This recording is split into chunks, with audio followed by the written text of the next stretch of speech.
On today's video, you won. I'm doing exactly what you asked for. I'm aging steaks in Raising Cane sauce. After thousands of comments and requests from many of you, you will get exactly what you asked for. And let me just put this out there. If you have any insane idea you want me to try on steaks, put it on the comments down below because I'll make it happen. Now, before this experiment can actually start, I need to go inside and see exactly what this sauce tastes like for research. Let's go in and see. Raising Cane's. All right.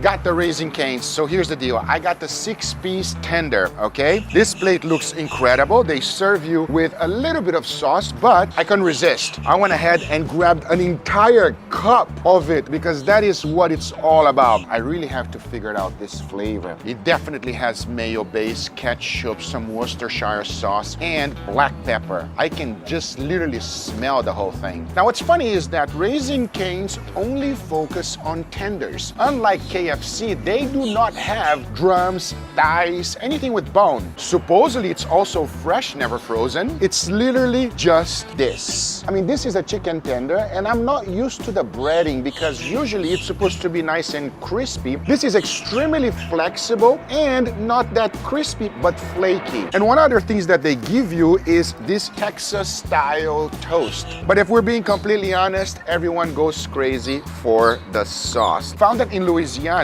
they have a very simple menu on purpose to serve good quality food at its best. Lines can get extremely long. Even when I was coming in, there was a long line on the drive-thru already. Enough about Raising Cane's because we came here for their secret sauce. I'm going to try it with the chicken.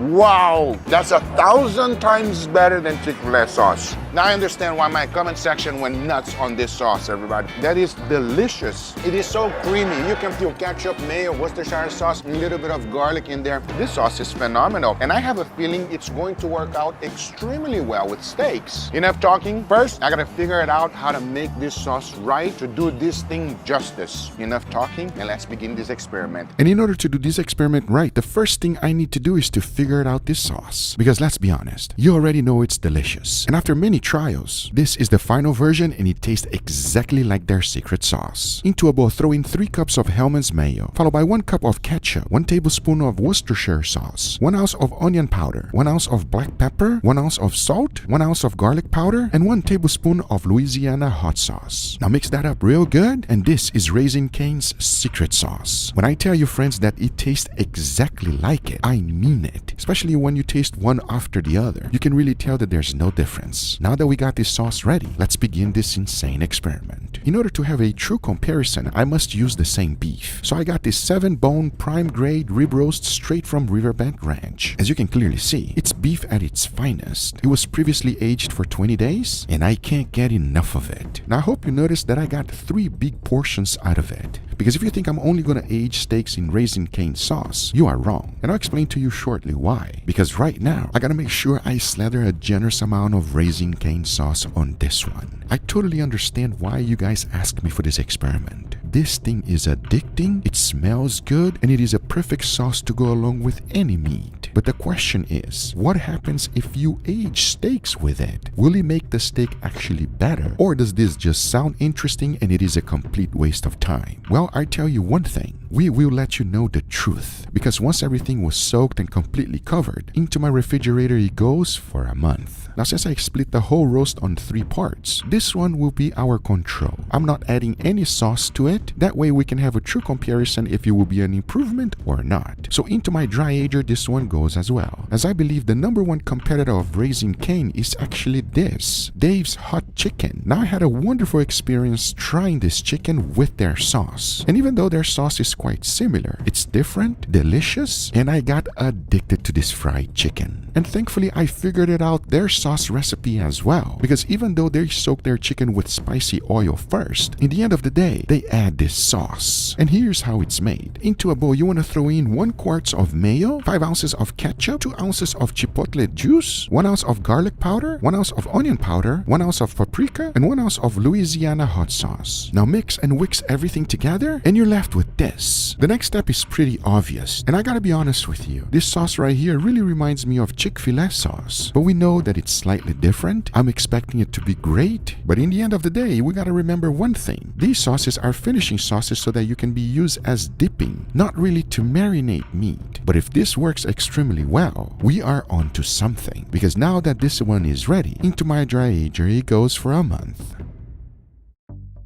Once the 1 month has passed, take a look at the Raising Cane. Clearly it was not soaked all the way through, and I left this top part not fully soaked for one specific reason. If this experiment works well, you don't have to waste too much sauce. You just have to get a nice coating on top and you're good. And as I'm removing it, this seems to be the case. So the fact that the sauce did not run out and it covered the whole thing well means that you can pay $7 for a whole cup like I did in the beginning of the video and use that to dry age your beef if this works well. But remember one thing, you must remove all of the sauce out before you cook it. This is like a marinade, and it already did its purpose, so everything should be completely removed. And it definitely seems like it did something to the beef. It smelled great, the pores opened up, and I was ready to dig in. Talking about that, one important thing that you must do with every dry age experiment is to remove the outer crust, especially if you do a large roast. Once I was done removing it, check it out. I was left with 2 nice steaks. To season them, I kept it pretty simple. I went with only salt and black pepper. Because remember, we still have this one, which is Dave's hot chicken sauce. And the scenario is pretty similar. Since it's mayo based, it will coat the steak nicely. I went ahead and cleaned it up just as I did with the previous one. It was smelling real good, even though once I was done cleaning, it honestly didn't have the best look. But as soon as you start removing the outer crust, you are left with some beautiful steaks. I kept the seasoning exactly as I did with the previous one. A good amount of salt and black pepper. Because now that they're ready, I'm gonna let the salt sit so that it can penetrate deeply in there. And it's perfect because it allowed me time to go ahead and make an incredible side dish. This one is easy, simple to make, and absolutely delicious. The first ingredient is already cooked. A rotisserie chicken from Costco. You want to go ahead and take out the meat, shred them, and set them aside. Now grab yourself some corn tortilla and some toothpicks. Add the chicken, roll everything up, and secure it with a toothpick. Heat up your oil to 350 degrees Fahrenheit. Now go ahead and fry them until they're nice and crispy. It doesn't take long, as we need to make a sauce to go along with this. And I want to make it super simple. Check this out. Into a blender, throw in some garlic, followed by cilantro, mayo, salt, pepper, and a tiny bit of lime juice. Now blend everything on high, and you're left with cilantro mayo that is simple and easy to make and perfect to go along with these taquitos. The only thing left to do now is to plate them up. And you can be as creative as you like. I highly recommend some fresh cilantro and onions, followed by some cotija cheese, and of course some peppers to bring in the heat. Because in the end, you're left with this. Taquitos that everyone will enjoy.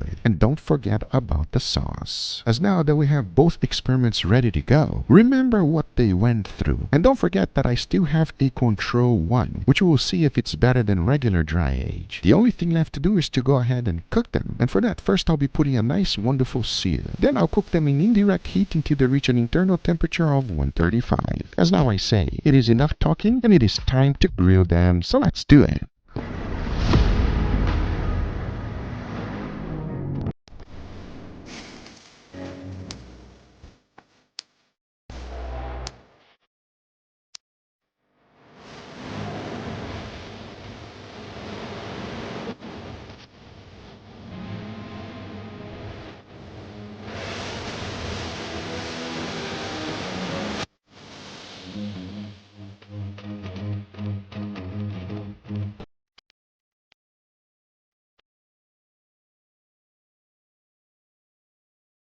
All right, everybody, and here we got our beautiful feast, gentlemen, with a nice side dish. What do you guys think, huh? Okay, there's a lot of flautas over there. I would say taquito growing up here in Miami, but I will say there's a large volume of food, so either way I'm happy. I'm actually excited because I am using 2 wonderful ingredients that I actually love, but I'm wondering, because I know it goes extremely well with chicken, will it go well with steaks? Let's find out. Okay. Let's do it. All right, let's go right here. Please dig in. Let's give it a go. Cheers, everybody. Cheers. Yeah. That's good. Guys, this is amazing. Wow. I'm telling you, everybody, get yourself some steaks. You're gonna be happy. Wow, this is actually phenomenal. I don't know what's going on, but this is a fantastic controlled steak here, Google. This is a beef lover's dream. Delicious, perfectly cooked, medium rare. It's incredible. We always say the same thing, but this is... It's hard, right? After so many steaks, how are you gonna describe how good a steak is? It's good, everybody. It's just good, everybody. I can't. I couldn't agree more. So let's try the second. Give me your honest opinion. Let's go. Cheers. Cheers. Oh, immediately I tell one thing, tenderness. And juicy. Yes. The fibers like split apart on themselves here way easier than on the control. Yo, that's fire.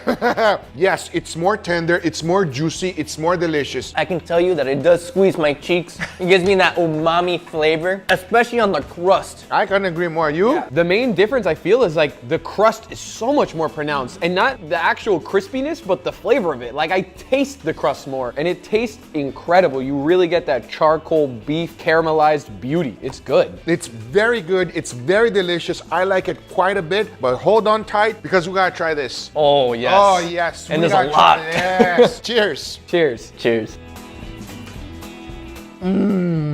That is amazing, everybody. That was such a satisfying crunch. Perfectly crispy on the outside. And this is a thick taquito. Sometimes, you know, when you get that little taquito, he's so tiny, it's like thinner than my pinky, everybody. It's not good. It's a little depressing. Yeah, you gotta get some thickness in there. But talk to me about the sauce. Garlicky, herby, aioli, super rich, super fatty, and a perfect combo with this chicken, man, honestly. Honestly, Guga, hands down my favorite type of sauce. That Really? cilantro garlic. I know that sauce anymore. He's made it countless times. It's so good, amazing. right? Yeah. It's even good with the steak, everybody. It's amazing. It's fantastic, phenomenal. Okay, let's come back to Earth, because let's try the last one. Because even though I like this one right here, I'm actually more excited for the second one because this is actually my favorite thing. I know that sounds weird, but they know what I'm talking about. So let's go. Well, let's find out the taste because that's all that really matters. Cheers. Cheers.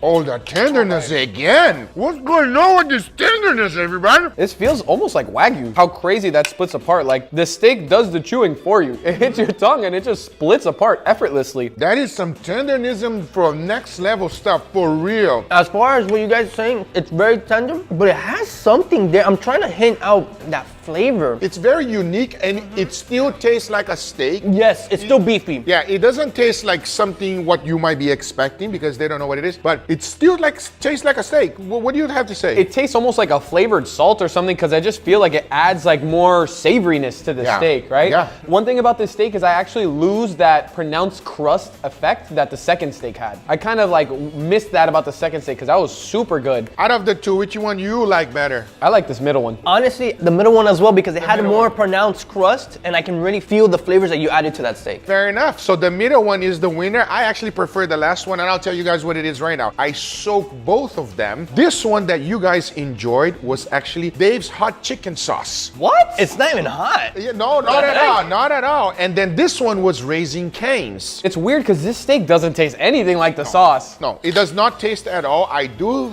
think that it has something that it makes it more tender. It made it more juicy, more delicious. That's why we prefer it, everybody. I hope you guys enjoyed this video. If you did, hit that thumbs up. If you're not a subscriber, be sure to subscribe.